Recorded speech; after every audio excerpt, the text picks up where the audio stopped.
అమ్మ భాష నీకు ఆప్యాయతనొసగు ఎల్ల వేళలందు తల్లిగాను మాట తీరు నొసగి మర్యాదనిచ్చును తెలుగు సాటికిలను తెలుగుగాదే తెలుగు సాటికిలను తెలుగుగాదే పలుకు పలుకునందు చిలుకు మాధుర్యంబు ఒక్క మాటలోన ఒదుగునంత శబ్ద భావగరిమ శాసించు జగతిన తెలుగు సాటికిలను తెలుగుగాదే తెలుగు సాటికిలను తెలుగుగాదే.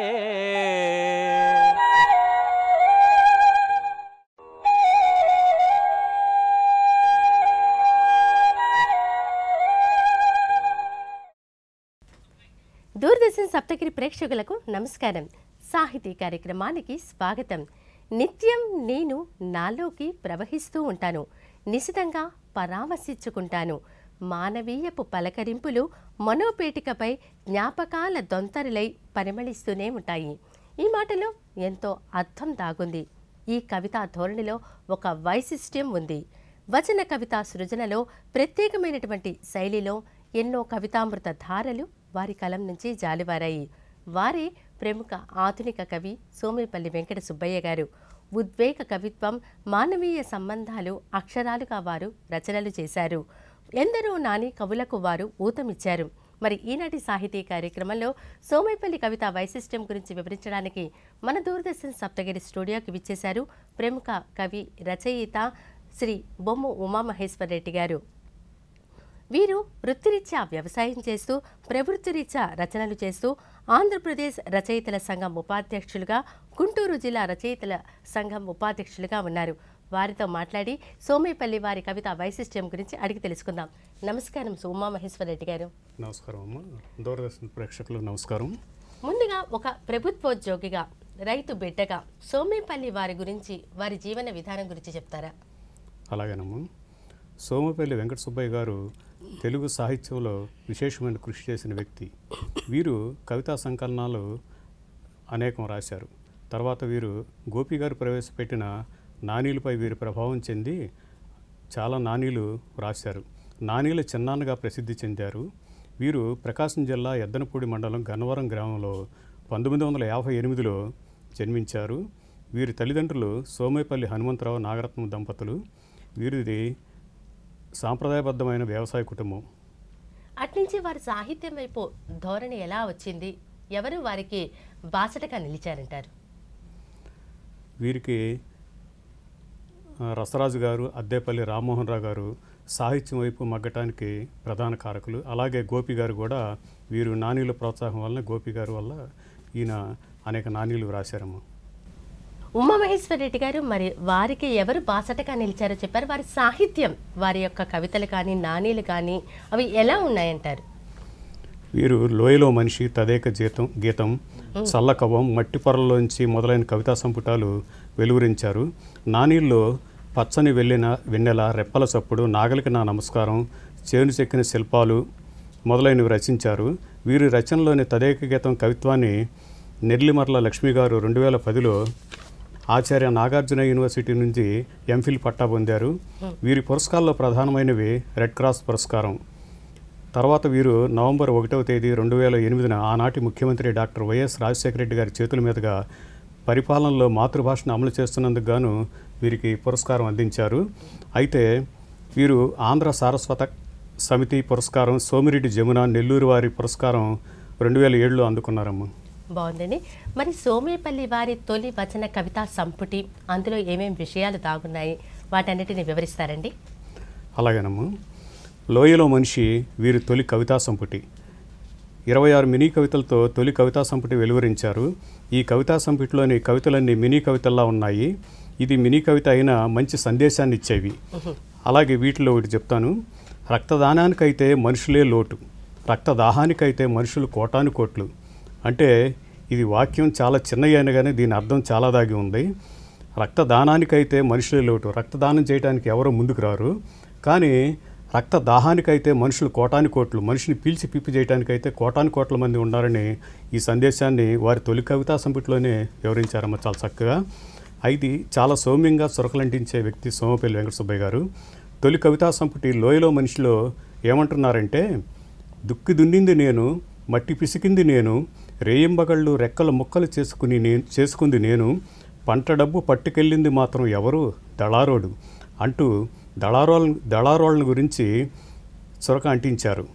ఈయన ముఖ్యంగా చెప్పాలంటే చాలా రైతు కవి. రైతుకి న్యాయం చేద్దామని దుక్కి దున్నింది నేను, మట్టి పిసికింది నేను, రేయింబగళ్ళు రెక్కల ముక్కలు చేసుకుంది నేను, పంట డబ్బులు పట్టుకెళ్ళింది మాత్రం ఎవరు, దళారోడు అంటూ రైతు వైపు ఈయన ఎక్కువ మొగ్గు చూపి తన కవితా దృష్టిని మొత్తం రైతు వైపు చూపించారమ్మా. అంటే వారు ఒక రైతు బిడ్డ కావటం వల్ల కూడా ప్రధానంగా రైతు సమస్యలను కూడా తెలుసుకుని ఆ యొక్క అంశాలన్నిటినీ వారి యొక్క మొట్టమొదటి దానిలోనే తొలి వచ్చిన కవితా సంపుటిలో ప్రస్తావించడం జరిగిందంటారా? అవునమ్మా. తొలి కవితా సంపుటిలోనే వీరి గురువుగారైన కీర్తిశేషుల అద్దేపల్లి రామ్మోహన్ రావు గారు, రసరాజు గారు, తెలుగు యూనివర్సిటీ మాజీ వైస్ ఛాన్సలర్ ఆచార్య ఎన్ గోపి గారు వీరి ప్రోత్సాహంతోనే తన అనుభవాలను తీసుకుని రచనా వ్యాసంగాన్ని కొనసాగించారు. వీరు ఎంత సౌమ్యులంటే వీరితో ఒకసారి పరిచయం అయితే అది కడ వరకు సాగుతుంది. వీరి మానవత్వానికి ఇది గొప్ప నిదర్శనం. బాగుందని. అలాగే వారి గురువు గారు ఆచార్య ఎన్ గోపి గారు అని అంటారు. ప్రతి కోణంలో వారు ఎంతో వెన్నంటి ఉన్నారు. ఎందుకంటే మనం వీరు కూడా నాణీలు రాయడం జరిగింది కదా సోమేపల్లి వారు. ఆచార్య నాణీలకు ఆద్యులు ఆచార్య ఎన్ గోపి గారు అంటారు. వారి గురించి చెప్తారు. ఆచార్య ఎన్ గోపి గారు నాణీల ప్రక్రియను ప్రారంభించారు. ఇప్పుడు సుమారుగా ఆంధ్రప్రదేశ్లో కానీ తెలంగాణలో కానీ ఉభయ తెలుగు రాష్ట్రాల్లో కూడా 400 పైగా నాణీల సంపుటాలు వెలువడ్డాయమ్మా. వాటిలో నేను కూడా ఒక్కడినే నాణీల సంపుటి వెలువరించిన వాటిలో. అయితే నాణీలకి విశేష ఆదరణ లభిస్తుంది. సోమపల్లి వారు ప్రభుత్వ అధికారిగా ఉన్న వీరి దృష్టి మొత్తం బక్కచిక్కిన రైతు వైపే. రైతు కష్టాలను తమ కవిత్వంలో వివరిస్తారు. వ్యవసాయంలో కష్టాల నుండి బయటపడాలని రైతును ఆదర్శంగా తీసుకుని రైతు కవిత్వం వైపు మొగ్గు చూపారు. బాగుందండి. అలాగే గోపి గారి గురించి చెప్తారా? ఎందుకంటే సోమేపల్లి వారు ఆయన తర్వాత నాణీలకు ఆయన ఆద్యులు అంటే ఈయన చిన్నాన్న అని అంటారు కదా సోమేపల్లి వారిని. అవునమ్మా. అలాగే నాణీల గురించి కూడా ప్రస్తావించండి. నాణీ అంటే ఏంటి? ఎందుకంటే ఇదివరకు కవితలు ఎక్కువగా మనకు ఉండేది, అంటే ఒక పేజీ చక్కగా రాసుకునేవారు. కానీ నాణీ దగ్గరికి వచ్చేటప్పటికి 4 పాదాలు అయ్యాయి కదా, చిన్నగా రాయడం జరిగింది. నాణీలంటే చాలా చిన్న వాక్యాలతో కూడుకున్నదమ్మా. ఇది మొత్తం 4 పాదాలు కలిపి 20 నుంచి 23 లైన్లు 23 అక్షరాలు మాత్రమే ఉండాలి. ఇది చాలా చిన్న కూర్పుతో కూడినా కానీ అర్థం మాత్రం చాలా చక్కగా ఉంటుంది. అయితే నాణీల ప్రక్రియను ఆచార్య ఎన్ గోపి గారు దీన్ని ప్రారంభించారు. గోపి గారు ఆదరణతోనే ఇవాళ ఆంధ్రప్రదేశ్ కానీ తెలంగాణలో కానీ నాణీల ప్రక్రియ చాలా చక్కగా సాగుతుందని నా అభిప్రాయం అమ్మ. నాణీలు నా అంటే నేను, తర్వాత నీ అంటే నువ్వు, నేను నువ్వు కలిపితేనే వచ్చేదే నాని అమ్మ. అది నాని విషయం. బాగుందండి. అలాగే వారు రైతు బిడ్డగా ఉంటూ రచించినటువంటి ఆ యొక్క కవితా సంపుటాలు వాటి విశేషాలను తెలియజేస్తారు. రైతు కవితా సంపుటిలోని నాణీల్లో రైతునే ప్రధాన వస్తువుగా తీసుకున్నారు. వీరి పుస్తకాలన్నింటినీ ప్రధానంగా రైతుకు సంబంధించిన పేర్లు ఎక్కువగా పెట్టారు. రైతు అనాదిగా వాడుతున్న వ్యవసాయ పనిముట్లు అంతరించిపోతున్నాయని సోమపల్లి వారు ఆవేదన వ్యక్తం చేస్తూ వీటిని రాబోయే తరం వారికి ఆ వస్తువులంటే ఏమిటో తెలియాలని, వాటిని మ్యూజియంలో పెట్టాల్సిన పరిస్థితి వచ్చిందేమోనని చాలా బాధగా చెప్తున్నారమ్మా. ఎందుకంటే వ్యవసాయం జడ్డిగం కానీ, అరక కానీ, నాగలు కానీ ఇట్లాంటి వస్తువులన్నీ కనుమరుగైపోతున్నాయి. వీటిని భవిష్యత్ తరాలకి వీటి విలువ తెలియదు. వీటిని చివరికి ఎగ్జిబిషన్లో పెట్టాల్సిన పరిస్థితి వచ్చితేమోనని వారు సోమపల్లి వారు చాలా వేదన చెందారమ్మా. అంటే ఆయన ఆధునిక కవి అయినప్పటికీ ప్రాచీన పద్ధతిలో మనం చేసేటువంటి వ్యవసాయపు పనిముట్లను ఆయన ఎప్పటికీ అవి వాడాలనే విషయాన్ని ఆయన కవితల్లో ప్రస్తావించడం జరిగింది. అవునమ్మా. తర్వాత తదేక గీతం ఆయన రచించినటువంటి ఒక అద్భుతమైనటువంటి జీవన గీతం. దానిలో ఉన్నటువంటి సాహిత్యపు ధోరణిని వివరిస్తారా? చెప్తానమ్మా, తప్పకుండా. సోమపల్లి వారు మట్టిబిడ్డ, పల్లెజీవి, పల్లె ఆనవాళ్లు కోల్పోతుందని ఆవేదన వ్యక్తం చేస్తూ కవిత్వం రాస్తున్నారు. అయితే వీరు తదేక గీతంలోని చేనుగట్టు అనే కవిత ఇవాల్టి నా చిరునామాని నాంది ప్రస్థానంగా మా పొలం దగ్గర నుంచి జీవన సంగీతానికి రాగం తానం పల్లవి చరణాలు. మా చెలియగట్లే కొద్దిపాటి సమయం దొరికిందంటే చాలు మనసు పక్షిగా మారి పొలం వైపే వాలుతుంది. ఒక్కొక్క చేన్ను ఒక్కొక్క పేరు మెతుకు ముద్దల్ని అందించే ఆ పేర్లు మనసు పొరల్లో పదిలంగా ఉన్నాయి. ఒక్కోసారి పొలం గట్లు చుట్టి వస్తేనే చాలు నరం నారుమడి అయ్యేది. కావిట్లో నాన్న పొలానికి మోసుకొచ్చిన మంచినీళ్లు మట్టి కుండలో అమ్మ కలుపుకొచ్చిన మజ్జిగన్నము అలసి సొలసి చెట్టు నీడన మనసుకు తీసిన సుఖమా, ఎన్ని తపస్సులు చేస్తే దొరుకుతాయి. మొక్కల మొదల్లోంచి కలుపు తీయటం, నడక నేర్పి జీవితానికి జీవం పోస్తే చెట్ల పాదులు చేసి సాగటం, మమకారానికి మల్లెల బాట వేసింది అరకదొన్నటం, శ్రమ సౌందర్యానికి తావిక దారి మరి. అంతెందుకు, చేను గుర్తెత్తే చాలు తలగొడ్డ చుట్టుకుని పొలంగట్లు చుట్టూ తిరిగే నాన్నే కనిపిస్తాడు అంటూ వారి జీవన చిత్రాన్ని, వ్యవసాయంలో ఉన్న జీవన చిత్రాన్ని ఈ విధంగా వర్ణించారు. అయితే లోయలో మనిషిలో వారి మొదటి కవితా సంపుటి అయినా కానీ చాలా చక్కగా వర్ణించారు వీళ్ళు. నవవధువైన నలుగురు బిడ్డల తల్లి అయినా, నడి వయస్కులైన అత్తింటి ఆరళ్లకు అందరూ ఈక్వల్ అన్నారు. కట్నం కోసం కన్నుమిన్ను కానక కాల్చుకు తినేవారొకరు, తల్లి కడుపులో శిశువుగా ఉండగానే స్కానింగ్ కళతో కనిపెట్టి కడ తీర్చేవారొకరు అంటూ ఆవేదనగా తన రచనా వ్యాసంగంలో వివరించారు. అలాగే ఉమామహేశ్వరరెడ్డి గారు తదేక గీతం గురించి మనం మాట్లాడుకుంటే కనుక దీనిపై పరిశోధన కూడా చేయడం జరిగింది కదా, దాని గురించి మీరేమంటారు? నెర్లిమర్ల లక్ష్మి గారని ఈ తదేక గీతం మీద పరిశోధన చేశారమ్మ. పరిశోధన చేసి నాగార్జున యూనివర్సిటీలో 2010లో వీరు పురస్కారం అందుకున్నారు. పిహెచ్డి చేశారు ఈ గ్రంథాన్ని గురించి. అలాగే ఒక పిహెచ్డి చేసే గ్రంథంగా మలుచుకున్నారంటే సోమపల్లి వారి సాహిత్యాన్ని గురించి మీరు అర్థం చేసుకోవచ్చు అమ్మాయిక. అది ఎంతో అద్భుతమని మనం చెప్పాలి. అవునమ్మా. అలాగే మరొక ప్రశ్న ఉమామహేశ్వరరెడ్డి గారు, అల్పాక్షరాల్లో అనల్పార్థం దాగుంది అంటారు నానీలు అనగానే. మరి రచించినటువంటి పచ్చని వెన్నెల, ప్రతిదీ లోయలో మనిషి, తదేక గీతం, పచ్చని వెన్నెల, దేనికదే ఒక ప్రత్యేకమైనటువంటి చెప్పాలి అంటే కనుక అలవోకగా మాట్లాడుకునేటువంటి శీర్షికలు. వీటి గురించి, పచ్చని వెన్నెల గురించి మీరేమంటారు? అవునమ్మా. పచ్చని వెన్నెల అనే పేరు రైతు విశాల హృదయం కలిగి పంటలు బాగా పండించి పచ్చగా జీవితం కళకళలాడాలనే తపనతో సోమేపల్లి వారు పెట్టిన పేరు. అలాగే ఈ పచ్చని వెన్నెలలో కొన్ని నాణ్యాలను ఉదాహరిస్తానమ్మా. దుక్కిదున్నే బాడుగెద్దులు 2 కాదు 3. దుక్కిదున్నే బాడుగెద్దులు 2 అయినా కానీ 2 కాదంటున్నారు ఈయన. ఎందుకు 3 అన్నారు? 3 రైతుతో కలిపి. మరి రైతుకుని కూడా ఒక బాడుగెద్దు కింద వర్ణించారు సోమపల్లి వారు. మరి రైతు కూడా బాడుగెద్దులాగా చేస్తేనే అక్కడ వ్యవసాయం పంట పండేదమ్మా. అది అక్కడ ముగ్గురు అవసరం అనే విషయాన్ని ఆయన ప్రస్తావించారు. అవునమ్మా. అలాగే విత్తులోనూ విప్లవం ఉంది, మనుషుల్లో కాదు దేశంలో కాదమ్మా విప్లవం అనేది. మనుషులు విత్తనంలో కూడా విప్లవం ఉంది. అంటే విత్తనం మొలకెత్తితే అది గొప్ప విప్లవం అయితే, దేశానికి ఎంతో ఆహారాన్ని సరఫరా చేసే విషయంగా అయితేనే విత్తులోనూ విప్లవం ఉంది అన్నారు సోమపల్లి వారు. కప్పెట్టినా కత్తిలా మొలుస్తుంది. దాన్ని విత్తనాన్ని కప్పిపెట్టిన విత్తనంలో సత్తా ఉంటే అది బ్రహ్మాండంగా మొలుస్తుందని చెప్పి ఈ నానీలో ఉదాహరించారు. విత్తులోనూ విప్లవం ఉంది, కప్పెట్టినా కత్తిలా మొలుస్తుంది అని సోమపల్లి వారు అన్నారమ్మా. తర్వాత నీళ్లలో చూసి ఏమి లాభం, పెద్ద పెద్ద చేపలన్నీ నేల మీద ఉంటే అని చమత్కరించారు ఒక నానీలో. అయితే నీళ్లలోకి చూస్తే ఏమి లాభం, నీళ్లలో చూస్తే ఏం లాభం లేదు, పెద్ద పెద్ద చేపలన్నీ బయటే ఉన్నాయి అని అంటున్నారు, నేల మీదే ఉన్నాయంట. అంటే ఆ దౌర్జన్యాలు అరాచకాలన్నీ మనకు బయటే ఉండయి, నీళ్లలో చూస్తే ఏం ఉపయోగం లేదని సోమపల్లి వారు వివరించారు. అలాగే తెలుగుదనం ఉట్టిపడుతుందా అయితే ఆ ఇల్లు ఉగాదికి ఊపిరే. ఉగాది రోజున అందరూ చాలా పండగ చేసుకుంటూ ఉంటారు కమ్మ తెలుగు వారి ఉగాది. అయితే తెలుగు ఉగాది ఉట్టిపడుతుందా అయితే ఆ ఇల్లు ఉగాదికి ఊపిరే.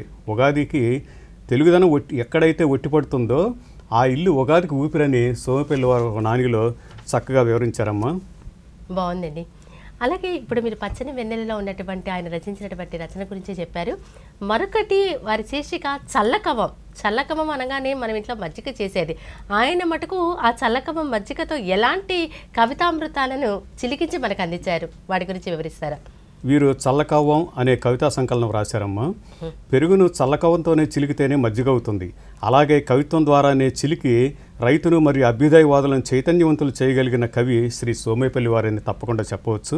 అయితే వీరు రాసిన చల్లకవ్వంలో ఒక కవిత వినిపిస్తానమ్మా. మట్టిని చుట్టుకుంటేనే గొంతు పాటగా పల్లవించినా రెక్కల సత్తువ క్రమంగా ప్రభావించిన ఈ మట్టి చలువే తరతరాల వంగడం. చిగురించింది ఈ మట్టిలోనే. ఈ మట్టిగా శాంతి సహనం ఉగ్గుపాలు పోసింది. నా శక్తి అంతా బంధనం చేసి ప్రాణవాయువునిచ్చింది. మనసు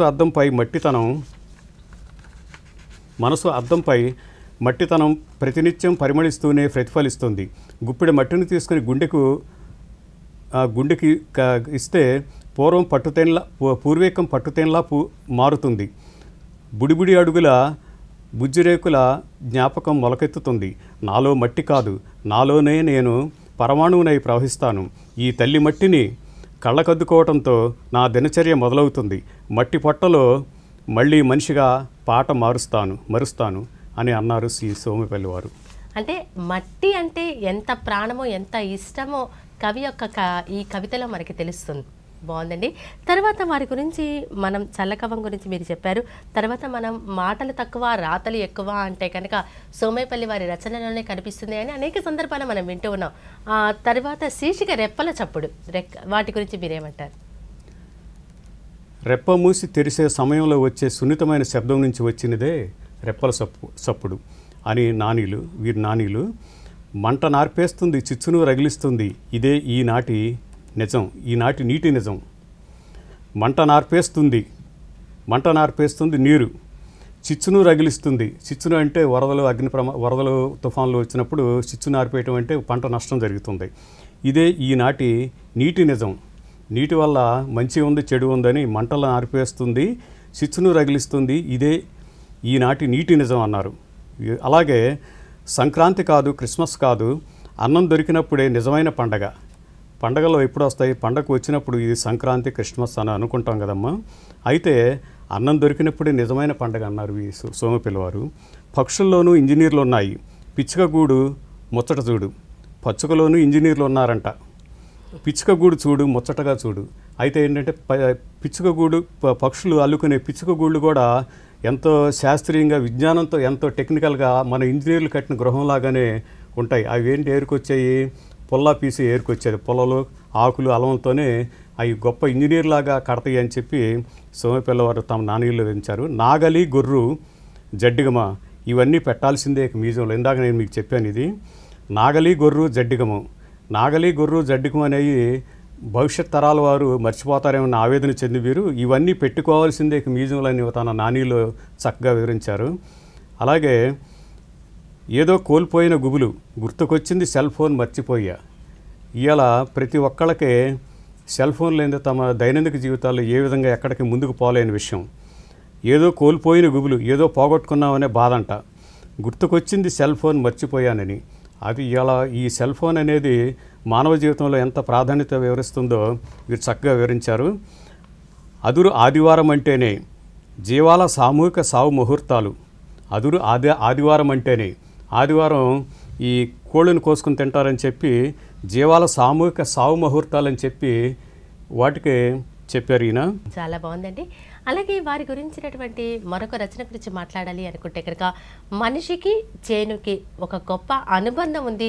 ఆ అనుబంధం హరితానుబంధం అంటారు. ఒక నమ్మకం, ఒక భరోసా, అలాగే ఒక అనురాగం మనిషి పట్ల కనిపిస్తాయి అనగానే గుర్తుకొచ్చేటువంటి ఆ యొక్క రచన మట్టి పొరల్లోంచి. దాని గురించి మీరేమంటారు? సోమేపల్లి యొక్క కవిత ధోరణులు, కవిత వైశిష్ట్యం ఎలా కనిపిస్తుంది ఇందులో? వీరు వ్రాసిన మట్టి పొరల్లో అనే కవితా సంపుటి నుంచి కొన్ని పరిశీలిద్దాం. వీరు మట్టి వాసన తెలిసిన కవుల్లో అందరూ ఇట్ట మట్టి వాసన, వ్యవసాయం ఇలాంటివి చాలా తక్కువ అరుదైన సంఘటనలు. చాలామంది వ్యవసాయం చేసేవాళ్ళు కవులు తక్కువ స్థాయిలో ఉంటారు. దువ్వూరి రామిరెడ్డి గారు కానీ అలాంటి స్థాయిలో ఉండారే కానీ నేటి సమాజంలో ఇట్లా మట్టిని గురించి, మానవత్వాన్ని గురించి, వ్యవసాయాన్ని గురించి చెప్పే కవులు చాలా వేళ్ల మీద లెక్క పెట్టవచ్చని చెప్పవచ్చమ్మా. అయితే వీరు మట్టి పొరలోంచి ఒక కవిత చెప్తానమ్మా. మళ్ళీ బతికేదెందుకు? మామూలుగా అయితే ఊపిరిపోయిన మనిషి ఊరు పేరు లేకుండా మట్టిలో కలిసిపోవాల్సిందే. అంటే మామూలుగా అయితే ఊపిరిపోయిన మనిషి అంటే ప్రాణం పోయిన మనిషి ఊరు పేరు లేకుండా మట్టిలో కలవాల్సిందే. ఎక్కడి నుంచి వచ్చారో అక్కడికి వెళ్లాల్సిందే అని చెప్పారు. బ్రెయిన్ డెత్ ఒక దీపం మరొక జ్యోతిని వెలిగిస్తుంది. కాస్త చమురు కొత్త వెలుగు ఊపిరిలాడుతుంది. కాలి బూడిద కాకుండా మరొకరికి అమరిస్తే కళ్ళు కోటి కాంతులనిస్తాయి. అలాగే వీరు దానాన్ని గురించి ఇందుట్లో చక్కగా వివరించారు. బ్రెయిన్ డెత్, ఒక దీపం మరొక జ్యోతిని వెలిగిస్తుంది, ఒకరు మరణించినా కూడా ఇంకొకరు వెలుగునిస్తారని చెప్పి చాలా చక్కగా వివరించారు.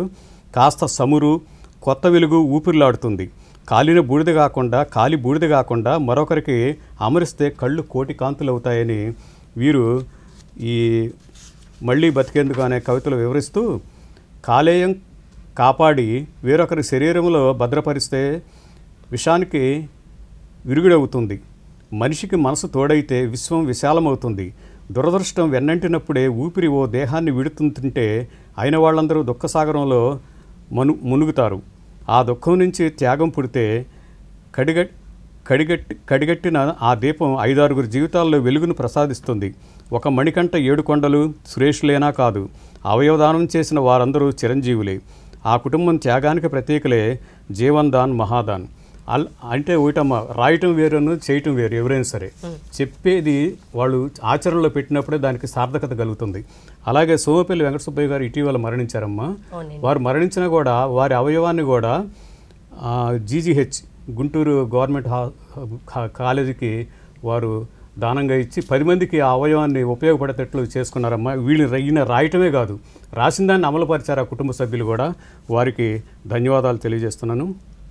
బాగుందండి. చాలా ఆయన ఎలా రాశారు మట్టి పొరల్లోంచి అనేటువంటి విషయాలన్నిటినీ ఆయన రాయడమే కాదు, దాన్ని అవయవ దానం కూడా చేయడం జరిగింది, నిరూపించారు. రాతలే కాదు చేత ఉండాలి అని అంటారు కదా, సోమపల్లి వారు దానికి కరెక్ట్ నిదర్శనం అని మనం చెప్పాలి.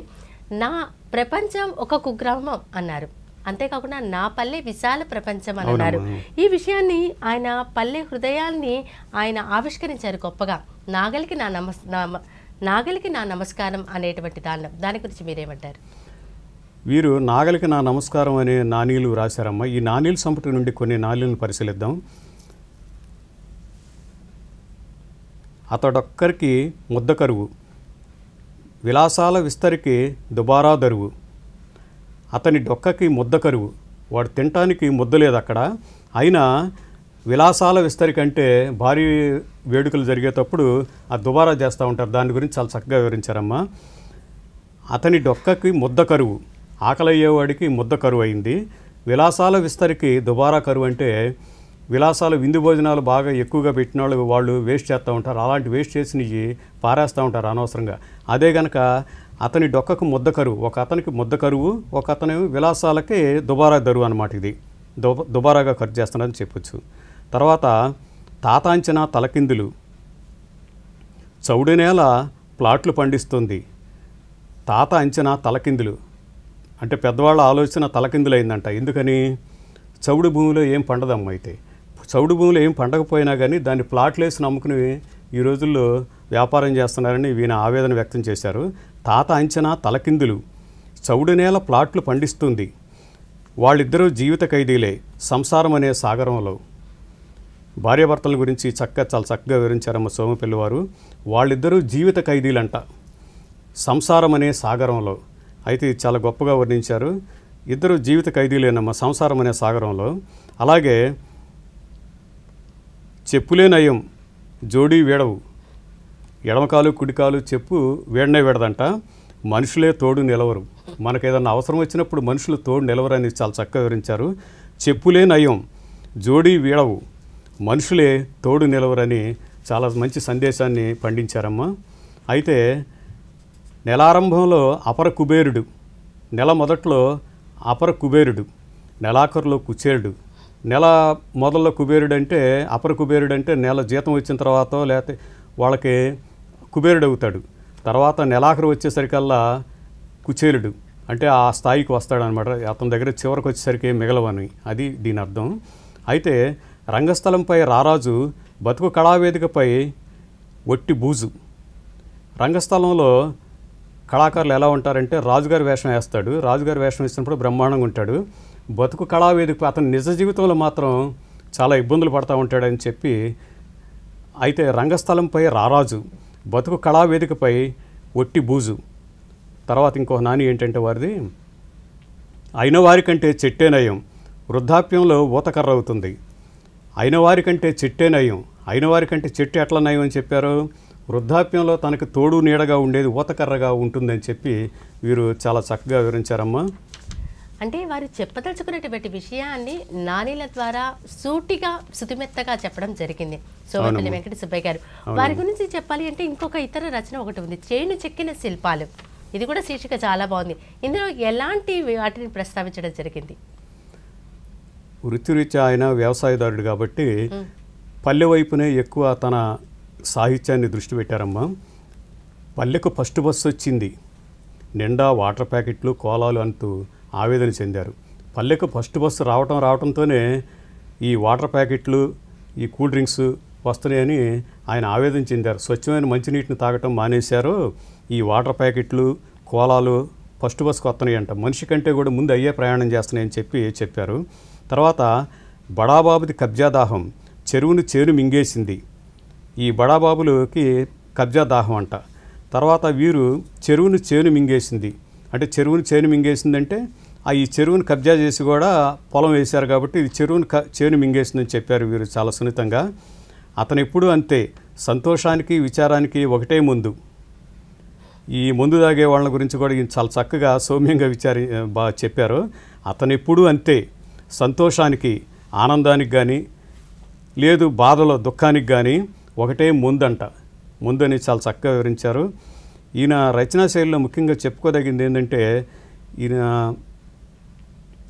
ఈ పొలం కొందరికి పినతల్లి కష్టం ఓర్చుకోలేక కౌలుకిచ్చేస్తూ, పొలం కొందరికి పినతల్లి కష్టం ఓర్చుకోలేక కౌలుకిచ్చేస్తూ, పొలం అమ్మలాంటిదమ్మ కానీ దాన్ని పినతల్లి చేశాడు. ఎట్లా? కష్టం ఓర్చుకోలేక కష్టం చేయలేక విలాసాలకు అలవాటు పడి కౌలుకి ఇచ్చేసాడు కాబట్టి దాన్ని పినతల్లి అన్నారమ్మ. అది పొలం కొందరికి పినతల్లి కష్టం ఓర్చుకోలేక కౌలుకిచ్చేస్తూ, గుండె నిండా మాయని గాయాలు సెల్ ఫోన్ చెరలో బాల్యం బందీ. గుండె నిండా మాయని గాయాలు, గుండె నిండా గాయాలున్నాయి అయినా సెల్ ఫోన్ చెరలో బాల్యం బందీ. చిన్నపిల్లలు కూడా సెల్ ఫోన్ చూస్తున్నారని చెప్పి సోమపల్లి వారు ఆవేదన చెందుతూ చెప్పారమ్మా. సరదాగా సెల్ఫీ ఆదమరిచావా ప్రాణాలు పీల్చి. ఈ సెల్ఫీలు దిగటం ఈ రోజున చాలా ఎక్కువ అయిపోయింది. అయితే ఈ సెల్ఫీల్లో కొంచెం ఆదమరిస్తేనే ప్రాణాలే పోతాయని చెప్పి ఈ నానీల్లో వాళ్ళు చక్కగా వివరించారు. సరదా సెల్ఫీ ఆదమరిచావా ప్రాణాలు పీల్చి.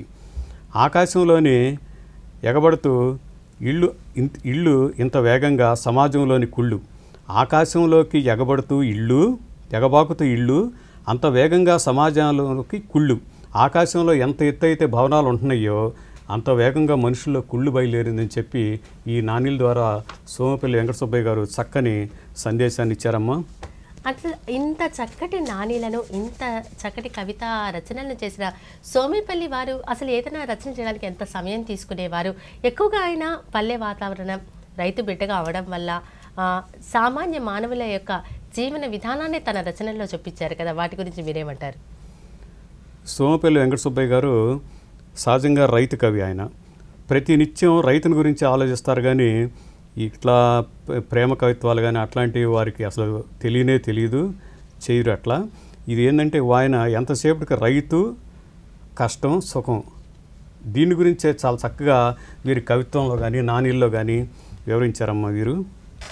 అలాగే ఉమామహేశ్వర రెడ్డి గారు మరి మీపై సోమేపల్లి వారి యొక్క రచన ప్రభావం నానీలు మీరు కూడా రాయడం జరిగింది. ఎప్పుడు పడింది, ఎలా పడింది, ఏం జరిగిందంటారు? సాహిత్యం వైపు మీ దృష్టి ఎలా మళ్ళింది? సాహిత్యం వైపు నా దృష్టి మళ్ళటానికి మొదటిసారిగా వీరు గుంటూరు జిల్లా రచయితల సంఘం ఏర్పాటు చేసే సమయంలో నాకు ఆహ్వానం చెప్పారు. ఆహ్వానం మేరకు ఆ సమావేశంలో పాల్గొన్న తర్వాత నన్ను కార్యదర్శిగా తీసుకున్నారమ్మా సంఘంలో.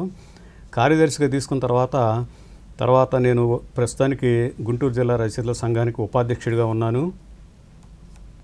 ఉపాధ్యక్షుడిగా ఉన్న తర్వాత ఇప్పుడు వారిని చూసి నానీలు రాయటం నేను కూడా నేర్చుకున్నాను. ఈ నానీల ప్రక్రియ గోపి గారి ద్వారా వచ్చింది కదా. అయితే నానీలు రాసిన తర్వాత వారినే ముందు మాట వ్రాయమని చెప్పి అడిగితే వారు చాలా చక్కగా అంగీకరించి చాలా చక్కగా రాశారు. పల్లెదనం ఉంది, సమకాలిత ఉంది, క్షీణిస్తున్న మానవ అనుబంధాల చిత్రణ ఉంది, వ్యంగ్యం ఉంది. ప్రధానంగా పల్లెను రైతుకు కేంద్రంగా చేసుకుని ఈ నానీలు రాశాను. గొడ్డు కోసం గడ్డివామి, బిడ్డ కోసం ధాన్యం గేద, రైతు సమన్యాయం చేస్తున్నాడని చెప్పి నేను రాశానమ్మా. అంటే గొడ్డు కోసం గడ్డివామి, బిడ్డ కోసం ధాన్యం గేద, బిడ్డ తినటానికి ధాన్యం గాదా. రైతు సమన్యాయం, రైతు సమంగా న్యాయం చేశాడు. ఎటు ఎవరికి? గొడ్డు కోసం బిడ్డ కోసం అన్నీ ఇలా చేసిన తర్వాత వీరు ముందు మాట వ్రాసి నన్ను చాలా చక్కగా ప్రోత్సహించారు. ఈ ప్రోత్సహించిన తర్వాత వెంకట సుబ్బయ్య గారితో ఒక్కసారి పరిచయం అయితే కడ వరకు కూడా ఆ పరిచయం తప్పకుండా ఉంటుంది. నేనే కాదు ఎవరైనా సరే వారి వెంకట సుబ్బయ్య గారితో పరిచయం ఏర్పడిన తర్వాత అది మంచి ఆలోచనది. తర్వాత మీరు పెట్టినటువంటి శీర్షికలు, ఆ శీర్షికలకు మీకు ఎలాంటి స్పందన వచ్చింది సోమేపల్లి వారి నుంచి? ఎందుకంటే వారిని మీరు గురువుగా తీసుకోవడం జరిగింది కదా, దాని గురించి వివరించండి. నేను హరిత నానీలు అనే నానీలు రాశానమ్మా. రాసిన తర్వాత వారు ఈ హరిత నానీలు చదివి నాకంటే చాలా చక్కగా రాసావని నన్ను ప్రోత్సహించారు. అయితే వాస్తవంగా ఏంటంటే వారికంటే నేను గొప్పవాడినేం కాదు, నన్ను ప్రోత్సహించడానికి ఈ మాట అన్నారని నేను భావిస్తున్నాను. అయితే నన్ను సోమపల్లి వారు ప్రోత్సహించిన వ్యక్తుల్లో ముఖ్యులు. పేరుకే రైతు రాజ్యం, కడుపు నిండాలంటే వెన్ను విరగాల్సిందే. పేరుకు చెప్పుకుంటానికే మనకు రైతు రాజ్యం, కానీ కడుపు నిండాలంటే మనకు రైతు వెన్ను విరగాల్సిందేనంట. అట్లాగే నేను రాసిన నానీలు పంచగట్టు ప్రపంచం చుట్టూ వచ్చినా తెలుగు నేలపై తెల్లబోయింది. పంచగట్టిన మన తెలుగు వాళ్ళు ప్రపంచం మొత్తం చుట్టూ వస్తారమ్మా. అయితే తెలుగు నేలపై అదేదో బాగుండలేదు, పంచ బాగోదు అని మన తెలుగు నేలపై తెల్లబోయిందని నేను వివరించానమ్మా. అలాగే కుటుంబం అంతా నటినట్లే జీవితంలో ఈజీగా నటిస్తారు. ఈనాటి కుటుంబ వ్యవస్థను చూసుకుంటే కుటుంబంలో అందరూ ఎవరి పాత్రలు పోషిస్తూ నాటకంలాగా చేస్తూనే ఉంటారు. అందుకని జీవితంలో ఈజీగా నటిస్తారని చెప్పి నేను రాశానమ్మా. తర్వాత అతను చాలా మంచివాడు, అన్నీ అమ్ముకున్న మానవత్వాన్ని మిగిల్చుకున్నాడు. అతను చాలా మంచివాడు, అన్నీ అమ్ముకున్న మానవత్వాన్ని మిగిల్చుకున్నాడని చెప్పి నేను నానికి రాశాను. ఎందుకంటే అతను మంచివాడే, ఎన్నో ఆస్తులు పోగొట్టుకున్న చివరికి అతను మిగిల్చుకుంది ఏందమ్మా? గుణం కలిగిన మానవత్వాన్ని. అలాగే పొలం నాకు అమ్మ, ప్లాట్లుగా విడగొడుతుంటే కన్నీటి చెమ్మ. ఎంతో కడుపుకు అన్నం పెట్టే పొలాన్ని ప్లాట్లుగా విడదీసుకుని అమ్ముకుంటుంటే నా కళ్ళ నిండా నీళ్ళేనమ్మా. అందుకే పొలం నాకు అమ్మ, ప్లాట్లుగా విడగొడుతుంటే కన్నీటి చెమ్మ అని చెప్పాను. అలాగే వెండి తెరపై చిత్ర విచిత్రాలు, బతుకు చిత్రం చిందరవందర. వెండి తెరపై చిత్ర విచిత్రాలు ఎన్నో జరుగుతూ ఉంటాయమ్మా. అతనికి మామూలుగా పేదవాడిగా నటించవచ్చు, రాజుగా నటించవచ్చు. ఏ నటించిన నిజమైన జీవితంలో అతను అంతా చిందరవందర, అతనంతా గందరగోళం అని చెప్పవచ్చు. అలాగే తుఫాను హోరు కాదది, వినిపించేది రైతు విషాద గీతం. తుఫానుకు వచ్చినప్పుడు అతనికి రైతుకి మోత వస్తుంది కదా, ఆ మోత రైతు విషాద గీతమే అని ఖచ్చితంగా చెప్పవచ్చు. తుఫాను హోరు కాదది, వినిపించేది రైతు విషాద గీతం. తాళి మర్చిపోయినా పర్వాలేదు, సెల్ ఫోన్ మర్చిపోయా. ఈ రోజుల్లో సెల్ ఫోన్ ఒక నిత్యావసర వస్తువులాగా తయారైపోయింది. తాళి మర్చిపోయినా పర్వాలేదు, సెల్ ఫోన్ మర్చిపోయా. అలాగే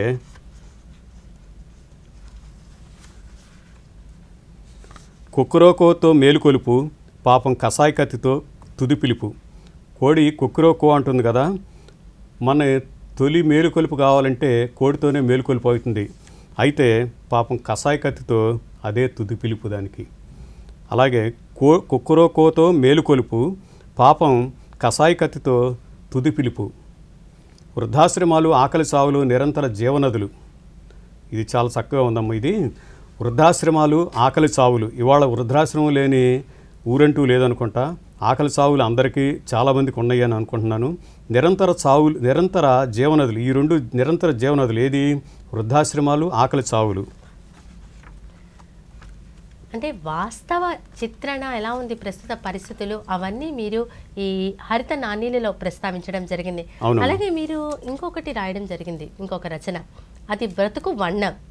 అది కూడా దాని యొక్క శీర్షికను చూస్తుంటే కనుక సామాన్యమైనటువంటిది, అందరికీ ఒక హృదయాన్ని తట్టి మేల్కొల్పేటువంటి శీర్షిక బతుకు వర్ణం. అందులో ఏ అంశాలను ప్రస్తావించారు? సోమేపల్లి వారిని ఎలా మీరు వారి బాటలో మీరు నడిచారు?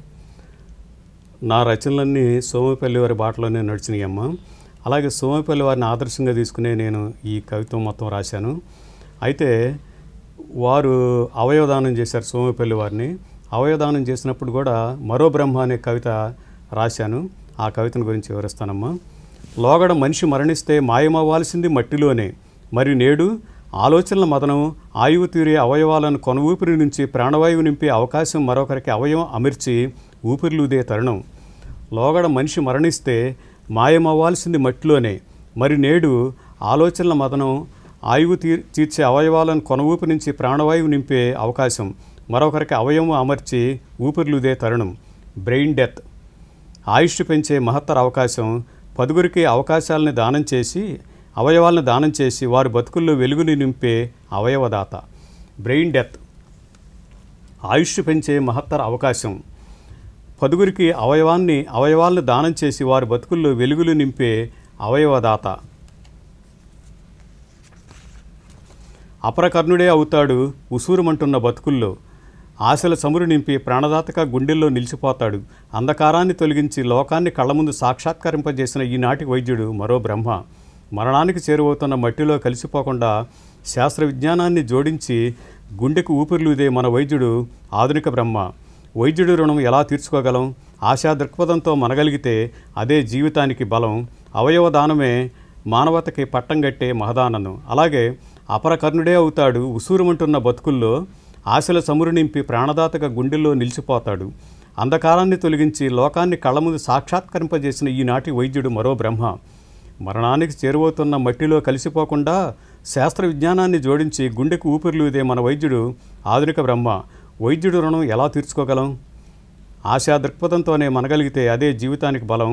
అవయవ దానమే మానవతకు పట్టం కట్టే మహదానం. ఈయన వెంకట సుబ్బయ్య గారు కూడా అవయవ దానాన్ని గురించి కూడా చాలా కవిత్వం తర్వాత నానీళ్ళు కూడా వివరించారు. అయితే వారు మరణించిన తర్వాత కూడా వారు పద్ధతిని వారి రచనా వ్యాసంగాన్ని ఆ కుటుంబ సభ్యులు కూడా అమలుపరిచారమ్మా.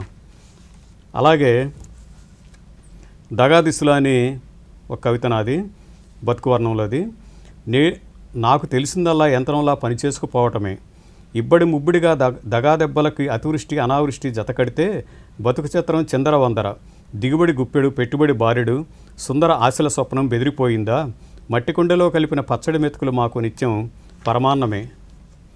నేల మొక్కలై ప్లాట్లుగా విడిపోయింది, సేద్యం జోదంగా మారితే ఫలితం లాటరీయేగా, కన్నీటి వాన వెలిసేదెప్పుడు, పచ్చని పైరుపై చీకటి కమ్ముతుంది, లెక్కలు బేరీజు వేసుకుంటే ఎకరాలు గజాల్లోకి మారిపోయాయి, నేలధర నశానాలకు అంటినా అన్నదాత పొట్ట ఇప్పుడు డొల్లే, డబ్బు జబ్బును బేరీజు వేసుకునే సాధనం. మానవత్వాన్ని కూడా కొలవగలిగితే కళ్ళు బైర్లు కమ్ముతాయి. ఇవాల్టి రైతు ఓ అభిమన్యుడు, దగాపడ్డ మట్టిబిడ్డ, అయినా భూగోళమంత ఆత్మవిశ్వాసం, బతుకు మీద ఆశ రెక్కల ముక్కలవుతూనే ఉంటాయి, అరక దున్నుతూనే ఉంటుంది. ప్రపంచం ఏ విధంగా ఉన్నా కూడా ఎప్పుడు అరక దున్నుతూనే ఉంటుంది, వ్యవసాయం చేస్తూనే ఉంటారు. మరి తిండి కోసం ఈ రకంగా వ్యవసాయం చేయాలి తప్పకుండా. అది రేట్లు ఎంత ఎక్కువైనా తక్కువైనా అది మనిషి బతకాలంటే తిండి తప్పదు. కాబట్టి ఇలా రైతు ఎప్పుడు వ్యవసాయం చేస్తూ ఉంటేనే మనం కూడా పచ్చగా ఉంటాం. అలాగే బతుకు వర్ణం. ప్రపంచమంతా అన్నం పళ్ళెమై ప్రవహిస్తాను, చప్పిడి తిండితో మమేకమయ్యి పంచవక్ష పరమాన్నాన్నవుతాను, నిత్యం జనం నాలుగుపై నాట్యం చేస్తూనే ఉంటాను, తరంతరము నిరంతరము మిర్చి రైతు ముద్దు బిడ్డని. ప్రపంచమంతా అన్నం పళ్ళెమై ప్రవహిస్తాను, చప్పిడి తిండితో మమేకమయ్యి పంచవక్ష పరమాన్నాన్నవుతాను, నిత్యం జనం నాలుగుపై నాట్యం చేస్తూనే ఉంటాను, తరంతరము నిరంతరము మిర్చి రైతు ముద్దు బిడ్డని. అన్నం ముద్దపై నా సంతకం ఓ అరుణకాంతి, రైతు కళ్ళల్లో నేను మెరుపుధారను, పచ్చిగా దొరికితే కారమై కరుస్తాను. అన్నం ముద్దపై నా సంతకం ఓ అరుణకాంతి, రైతు కళ్ళల్లో నేను ఓ మెరుపుధారను, పచ్చిగా దొరికితే కారమై మెరుస్తాను. పౌరుషానికి మారుపేరై గుండె దిటవు చేస్తాను, ఉప్పుతో జతకట్టి మెప్పు పొందుతాను, నా గొప్పతనమంతా అమ్మలదే. హెచ్చు తగ్గులు కాకుండా మోతాదులో నన్ను నిలబెడతారు, జగమంతా ఎర్రెర్రగా మొలుస్తున్నానంటే ఆ చలువంతా నేల తల్లిది, ఇంటి ఇల్లాలిదే, గుంటూరు నా ఊరు, అందరినోళ్ళు నా ఇళ్ళు అని ఈ బతుకు వర్ణంలో పౌరుషానికి మారు పేరు గుండె దిటవు చేస్తాను, ఉప్పుతో జతకట్టి మెప్పు పొందుతాను, గొప్పతనమంతా అమ్మలదే, హెచ్చు తగ్గులు కాకుండా మోతాదులో నన్ను నిలబెడతారు, జగమంతా ఎర్రెర్రగా మొలుస్తున్నానంటే ఆ చలువంతా నేల తల్లిది, ఇంటి ఇల్లాలిదే, గుంటూరు నా ఊరు, అందరినోళ్ళు నా ఇళ్ళు. అలాగే తెగిన పేగు. అగ్గిపెట్టెల్లాంటి అపార్ట్మెంట్లలో ఇరుకే పేగుతడిమే తల్లి, నడత నేర్పిన తండ్రి, బెడ్రూమ్ సంస్కృతికి బలి. అమ్మా నాన్న అంటే ఎంత ప్రేమ పాపం, గుండెల్లో కాస్త చోటు కరువై వృద్ధాశ్రమానికి భూరి విరాళం ఇస్తారు. అయితే ఈ కవితలో ఏంటంటే అమ్మా నాన్న అంటే మంచి ప్రేమ, కానీ ఏంటంటే గుండెల్లో కొంచెం చోటు కరువయ్యి అమ్మా నాన్నలను వృద్ధాశ్రమానికి భూరి విరాళం ఇస్తున్నారని చెప్పానమ్మ. ఇది ఈ రోజులో జరిగే నిజమే. ఇది వృద్ధాశ్రమాలు జీవితంలో ఒక భాగం అయిపోయాయి. ఒకప్పుడు వృద్ధాశ్రమాలు లేవు అమ్మ, ఇవాళ వృద్ధాశ్రమాలు జీవితంలో ఒక భాగం అయిపోయాయని చెప్పి వివరించాను. అవి నవనాగరికతకు చిహ్నమని మమ్మీ డాడీ సంస్కృతి పదే పదే ఊదరగొడుతూ ఉంటుంది. మమ్మీ డాడీ అంటేనే చక్కగా చదువుకున్నట్టు, అమ్మా నాన్న అంటే చదువుకున్నట్టు కాదని.